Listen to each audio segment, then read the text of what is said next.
caras compram ingresso e acham que a Vitória vem de cashback. É isso. É isso. O torcedor cliente, ele acha que a Vitória vem tipo um cashback. Eu paguei 3 pontos. Enfim.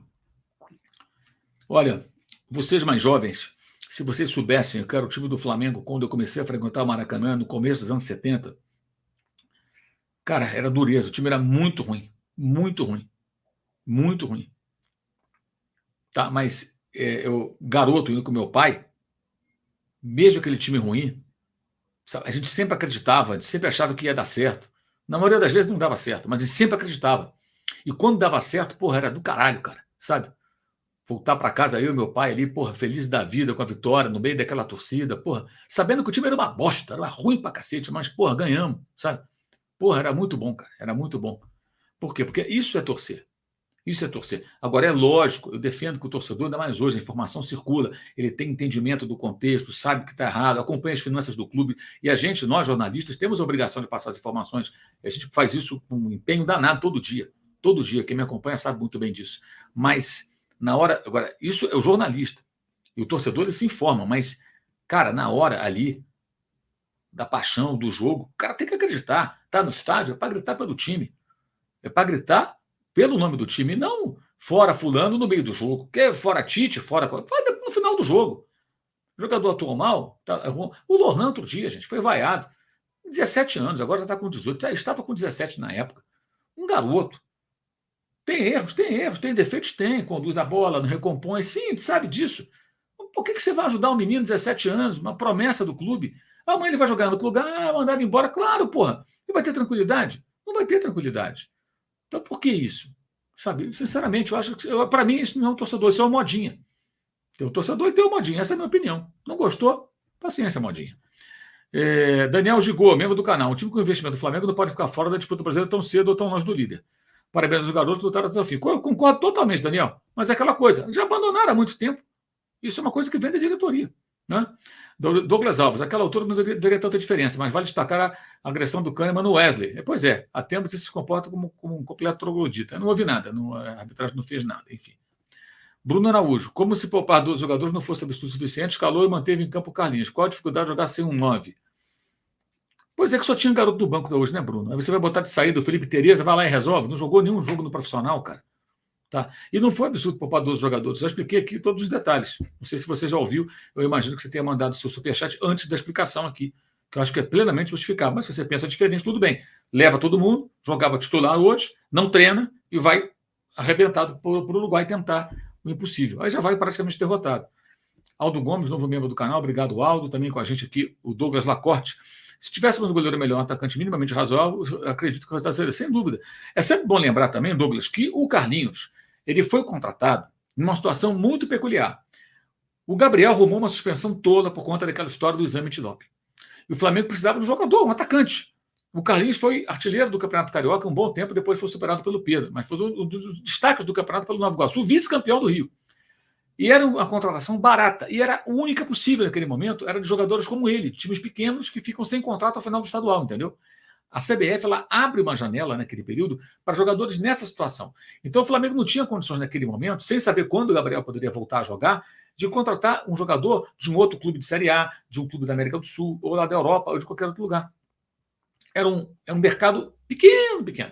Então veio o Carlinhos. O erro, para mim, é não terem contratado o Choupo-Moting, ou tentado ao menos, negociado ao menos, quando este, ex-Bayern de Munique, foi oferecido 35 anos, mais jovem do que o Verratti, por exemplo, né? Foi oferecido ao Flamengo, agora nessa pós-janela, e ele poderia ser contratado por quê? Ele está sem contrato, então o jogador sem contrato agora já passou. O prazo para o Brasileirão, para a inscrição, se encerrou no dia 20, sexta-feira, ou seja, poderiam ter contratado esse rapaz, ou tentado pelo menos, né? Pelo lugar do Pedro, um centroavante de referência, de qualidade, jogador que faz gols, aí o Flamengo não contratou. Foi até uma lembrança do falso 9 do Vitor, e eu concordei muito, porque só podia ser jogador sem contrato. Não adianta falar o nome de outros que tem contrato, né? Pagar multa, não adianta. Tá? O Rogério Anitablian com a gente. Inscrevam-se no canal do Rogério Anitablian, tá? Vai lá, que lá tem muita informação importante sobre política internacional. Felipe Neves também com a gente aqui. O Flamengo jogou bem com esse time alternativo, foi competitivo. Agora, fala pra gente, o que foi a expulsão do Carlinhos? Estranho no mínimo. Enfim, jogamos com raça, mas perdemos. Eu acho que não jogou com raça, não, Felipe. Jogou bola. Os moleques jogaram bola.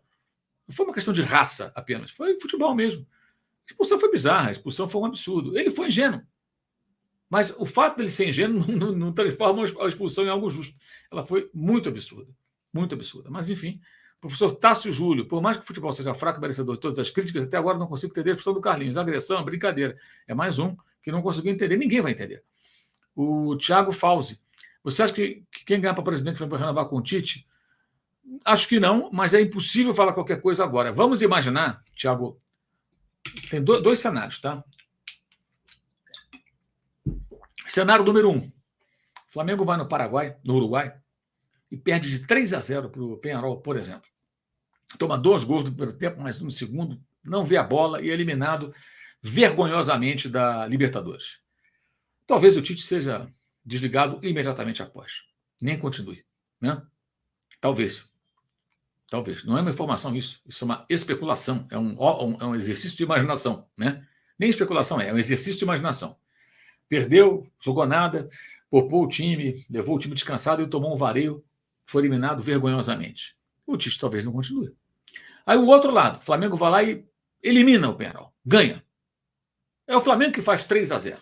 Imagina, 2-0 no primeiro tempo, mais um gol no segundo. Né? Estou dando o mesmo roteiro, tá? Para vitória, para derrota. E se classifica. Peñarol, com sua torcida incrédula, o Flamengo sai de lá, o Tite volta, grandão, né?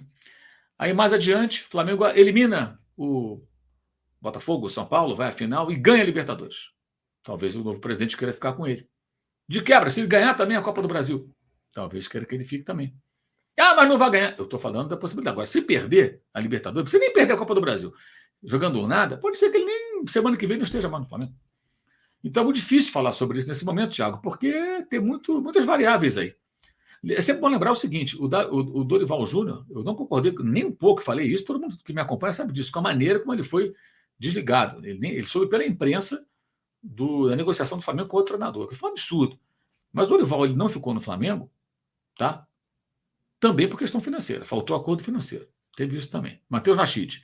O elenco mais caro das Américas não disputar o título nacional é um escárnio. Eu concordo totalmente. Estou falando isso desde o começo. E isso é responsabilidade da diretoria, que silenciosamente toma esse tipo de decisão, e do técnico por compor. O Tite tem tamanho para falar, não, Brasileirão é muito importante, mas não. Rodrigo Pérez. Não achei que o time foi mal. Mas quando a fase é ruim, o rival dá 2 chutes e faz 2 gols. Essa expulsão foi Mandrake. Pois é, aí foi 2 gols com falha do goleiro. Né? O Matheus Cunha falhou. Foi mal. O Zanelli Malta Prata, membro do canal. No Fla, com mais frequência na temporada passada, só tem uma certeza. Em certo momento, algum jogador cometerá um erro infantil e tragará o jogo. Isso tem acontecido muito. O Júnior Almeida. Gostei dos garotos em campo, só colocaria o Ortiz e tiraria o Alan. Davi Luiz, o pior de todos. Davi Luiz e pior de todos o Carlinhos. O Carlinhos, coitado. Eu fico até com um pouco de pena, porque, cara, o cara tenta, corre, mas não tem, né? Ayrton Silva com a gente. Aí tem aqui também o Extreme Fox, time igual ao do Rock in Rio. Mistura muito, não dá certo.